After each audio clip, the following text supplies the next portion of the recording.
दोस्तों नमस्कार। उम्मीद करता हूँ आप सब लोग अच्छे होंगे। एंड आज हम एक नई सीरीज़ स्टार्ट कर रहे हैं, एक नया सब्जेक्ट स्टार्ट कर रहे हैं और एक नई जर्नी स्टार्ट कर रहे हैं। और जिस प्लेटफॉर्म पे हम ये जर्नी स्टार्ट कर रहे हैं उस प्लेटफॉर्म का नाम है द सीरियस। द सीरियस का मतलब ब्राइटेस्ट स्टार होता है।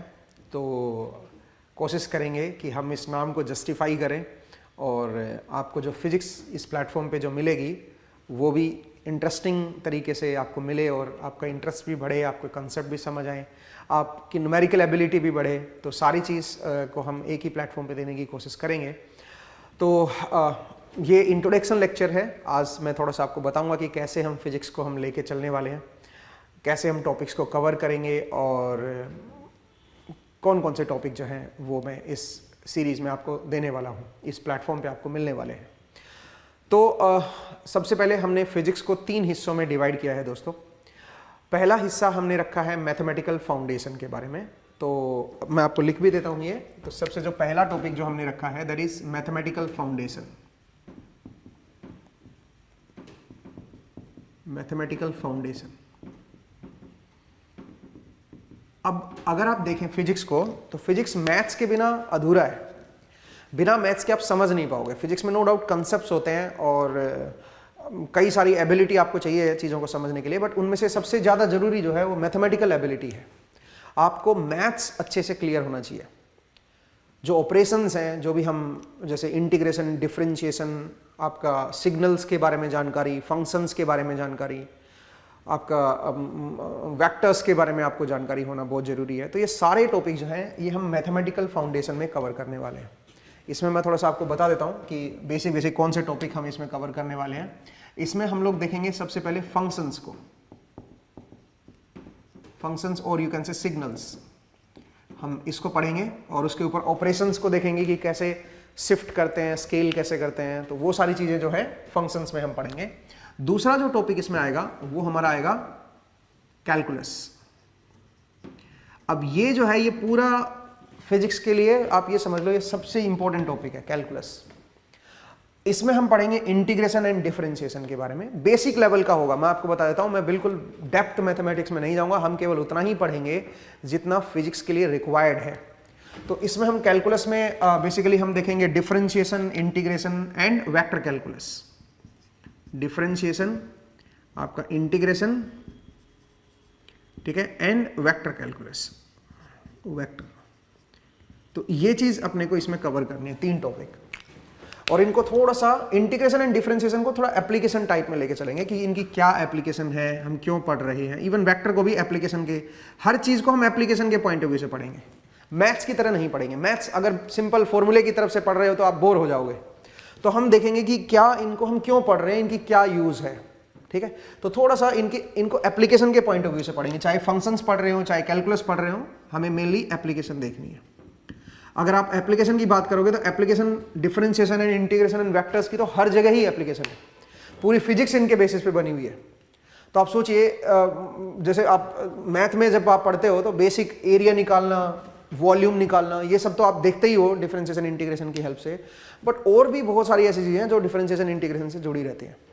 एवरेज वैल्यू, आरएमएस वैल्यू कैसे कैलकुलेट करते हैं, सेंटर ऑफ मास कैसे कैलकुलेट करते हैं, मोमेंट ऑफ इनर्शिया, ये बहुत सारी चीजें हैं जो इनके साथ जुड़ी रहती है। तो वो हम थोड़ा सा समझेंगे भाई, इसकी एप्लीकेशन के पॉइंट ऑफ व्यू से पढ़ेंगे। वेक्टर्स को थोड़ा ज्यादा डेप्थ में हमें पढ़ना है। वेक्टर्स में हम डिफरेंट कोऑर्डिनेट सिस्टम्स को भी कवर करेंगे। आपके एक तरह से इंटीग्रल भी, जैसे लाइन इंटीग्रल हो गया, सरफेस इंटीग्रल हो गया, वो सारी चीजें जो है वेक्टर्स के अंदर आएंगी, उनको हम देखेंगे। तो वेक्टर को थोड़ा सा डेप्थ में हम लेके चलेंगे दोस्तों। उसके बाद जो नेक्स्ट टॉपिक हम पढ़ने वाले हैं दैट इज लैपलेस ट्रांसफॉर्म। उसके बाद हम पढ़ेंगे लैपलेस ट्रांसफॉर्म को। अब ये जो टॉपिक है लैपलेस ट्रांसफॉर्म का, ये जनरली आपको पढ़ाया नहीं जाता 11th-12th में। इसको हम बेसिक लेवल का पढ़ेंगे, ये इंजीनियरिंग में पढ़ाया जाता है। बट आप देखना इसकी हेल्प से बहुत सारे ऐसी सिचुएशन आएंगी, बहुत सारी इक्वेशंस ऐसी बनेंगी जिनको आप लैपलेस ट्रांसफॉर्म से इजीली सोल्व कर लोगे। तो मैं बेसिक लेवल का लैपलेस ट्रांसफॉर्म आपको पढ़ाने वाला हूं। इसके बाद हम कोऑर्डिनेट ज्योमेट्री देखेंगे। कोऑर्डिनेट ज्योमेट्री, कोऑर्डिनेट ज्योमेट्री में भी हम लोग वही देखने वाले हैं, बेसिक लेवल का। थोड़ा पैराबोला को समझेंगे, थोड़ा इलिप्स को समझेंगे, ठीक है। तो बेसिक लेवल के हम कोऑर्डिनेट ज्योमेट्री को भी हम कवर करने वाले हैं दोस्तों। तो ये मैंने आपको बताया थोड़ा सा मैथमेटिक्स के बारे में।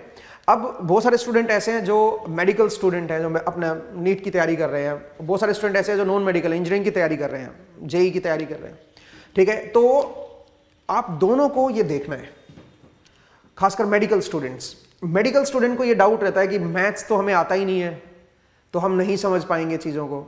ऐसा बिल्कुल नहीं है, मैं बिल्कुल जीरो लेवल से करूंगा। बस आपको जो टॉपिक मैं बता रहा हूं आप उनको सिंसियरली फॉलो कर लो। कुछ चीज़ें ऐसी आएंगी जो आपको शायद समझ ना आए कि एकदम से सर ने पता नहीं कैसे लिख दिया, कोई बात नहीं, फिर उनको मान लो, उनको एक्सेप्ट कर लो कि चलो ठीक है ऐसा होता है, एक बार मान लेते हैं और उससे आगे बढ़ते हैं, ठीक है। तो मेक श्योर कि आपको इसी तरह से चलना है। मतलब जो चीज़ें मैं बताऊंगा उसको तो बस आप नोट्स बनाओ और साथ साथ उसको बस याद रखो कि ऐसा होता है बस, और आप देखेंगे कि आपकी फिजिक्स कितनी आसान हो जाएगी। क्योंकि एक बार आपने मैथ्स को समझ लिया, उसके बाद जब आप फिजिक्स में एंट्री लेंगे, जब हम 11th क्लास काइनेमेटिक्स से स्टार्ट करेंगे और फिर Newton's law and circular motion and then आपका rotational and then fluid mechanics, thermodynamics, जब साउंड, ये सब जब आप पढ़ना स्टार्ट करोगे, आपने बहुत कुछ चीज़ें मैथ्स में ही पढ़ ली होंगी, आपने बहुत सारे ऑपरेशंस मैथ्स में पढ़ लिए होंगे, आपको कुछ दिमाग नहीं लगाना है। फिर आपको बस अंडरस्टैंड करना है कंसेप्ट को कि अच्छा ये अप्लाई कैसे करना है, ये कंसेप्ट मैथ्स का यूज कैसे करना है, तो वो चीज़ आपको फिर समझनी है।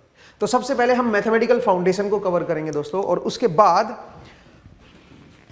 बाद हमारा फिजिक्स के दोनों पार्ट जो है वो पैरेलल में चलेंगे। दोनों पार्ट कौन सा, एक मैंने 11th क्लास का पार्ट बनाया, एक 12th क्लास का, सो दैट सिस्टमेटिक वे से हम चल सकें, 11th के स्टूडेंट भी हमें देख सकें और 12th के स्टूडेंट भी हमें देख सकें। तो हमने फिर 11th एंड 12th दोनों को ही हमने एक साथ पैरेलल में कर दिया, मतलब पैरेलल में लेक्चर्स आते रहेंगे, ठीक है। तो इसमें जैसे कि अगर आप 11th की बात करें तो सबसे पहले काइनेमेटिक्स आ जाएगा, ठीक है भाई, और उसके बाद आपके लॉज ऑफ मोशन, ठीक है, लॉज ऑफ मोशन में आ जाएंगे हम लोग। लॉज ऑफ मोशन में हम लोग न्यूटन्स लॉज पढ़ेंगे, और उसके बाद सर्कुलर मोशन, फ्लूइड में उसके बाद आपका रोटेशनल मैकेनिक्स, ठीक है। तो ये सब चीज़ें पढ़ेंगे। उसके बाद आपका वेव्स आ जाएगा, ठीक है, ठीक है। आफ्टर दैट हम लोग फ्लूइड मैकेनिक्स पढ़ेंगे, फ्लूइड मैकेनिक्स, ठीक है। एंड आफ्टर दैट फिर हम आपका थर्मोडायनेमिक्स पढ़ेंगे भाई, ठीक है। तो ये टॉपिक हम 11th क्लास में कवर करने वाले हैं। 12th क्लास में हम इसके लिए जो मैं पढ़ाने वाला हूं वो हम करेंगे सबसे पहले इलेक्ट्रोस्टैट, फिर आपका मैग्नेटोस्टैट आ जाएगा,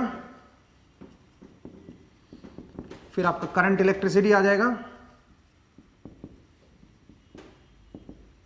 करंट इलेक्ट्रिसिटी के बाद हम लोग थोड़ा एसी डीसी सर्किट को पढ़ेंगे, ठीक है। AC circuits and DC circuit, resonance वगैरह जो है, इंडक्टर कैपेसिटर जो बिहेवियर है एसी का, वो हम देखेंगे, ठीक है।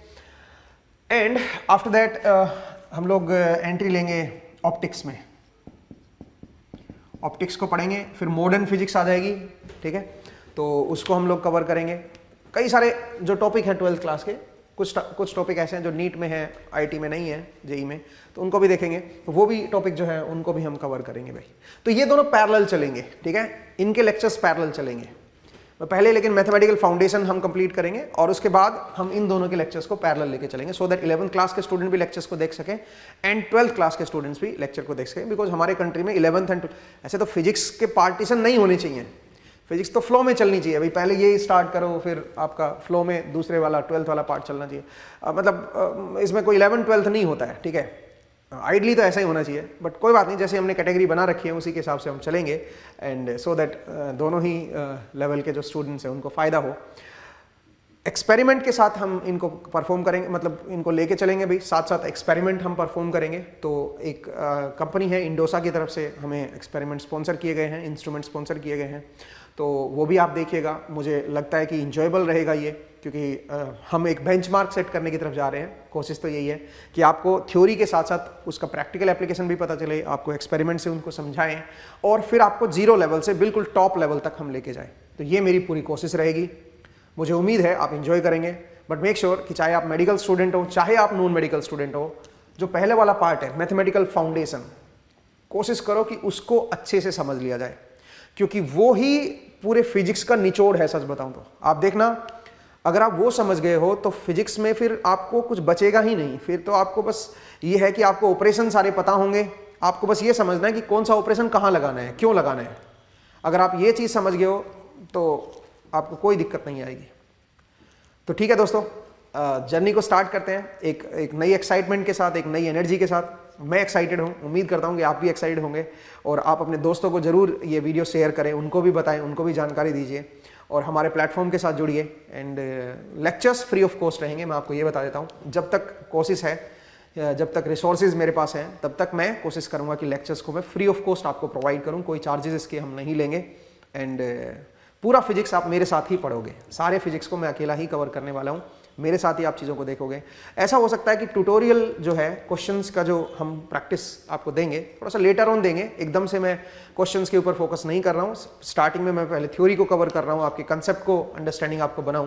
हालांकि एक अच्छा तरीका नहीं है, बिकॉज आपके जो ट्यूटोरियल वाला पार्ट है वो भी आपके साथ साथ चलना चाहिए। तो मैं कोशिश करूँगा कि ट्यूटोरियल वाला पार्ट भी जो है आपको पैनल में मिलना स्टार्ट हो, तो वो भी बहुत जल्दी आपको मिलना स्टार्ट हो जाएगा, जिससे आप उन कंसेप्ट की प्रैक्टिस कर सको। क्योंकि हो सकता है आपको समझ तो आ जाए मेरा लेक्चर, और हो सकता है आपको अंडरस्टैंडिंग भी अच्छी बन जाए, बट जब तक आप प्रैक्टिस नहीं करेंगे क्वेश्चंस की, तब तक आपको याद नहीं रहेगा वो चीज़। तो इसलिए कोशिश मेरी यही रहेगी कि थोड़ा सा समय निकाल के ट्यूटोरियल के ऊपर भी टाइम दिया जाए, और ट्यूटोरियल को भी आपको रिकॉर्डेड फॉर्म में दिया जाए। सारे लेक्चर्स रिकॉर्डेड फॉर्म में रहेंगे, एंड कोशिश करेंगे कि एक इंजॉयबल वे से आपको फिजिक्स दी जाए।